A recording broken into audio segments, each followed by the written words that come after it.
দাদা, ও দাদা। কি হয়েছে কি? দোকান খোলার সময় পিছন থেকে ডাকছে। আমাকে ভালো মানুষ পেয়ে খুব দেখানো না। 1.5 টিভি দেওয়া। টিভি কিনলাম 20 দিন হলো না, টিভি খারাপ হয়ে গেল। টিভি খারাপ হয়ে গেছে? এই তো 10-20 দিন আগে আপনি নিয়ে গেলেন টিভি। তবে আর বলছি নাকি, 20 দিন হতে দিল না, টিভিটা 20 দিন ধরে চালালাম। চালাতে চালাতে আজকে দেখি হঠাৎ দুম করে ভাস্ট করলো, কালো ধোঁয়া বার হলো।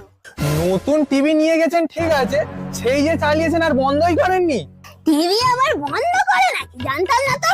আমি বন্ধ করি, সবার বাড়ি দেখি তো টিভি চলে, আমি তাই চালিয়ে রেখে দিয়েছিলাম। সত্যি মাইরি। তা আপনি বলুন না, আপনি না ঘুমিয়ে কয়েকদিন থাকুন না, আপনি ঠিক থাকবেন কি? টিভিরও তো একটা রেস্ট দরকার নাকি? ওটা তো ইলেকট্রিক জিনিস একটা।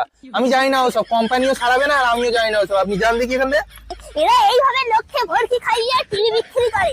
না, একদিন দোকানে গিয়ে ফিল্ম মারবো, এমন না সব করে টিভির কাঁচ ভেঙে দিয়ে চলে আসবে।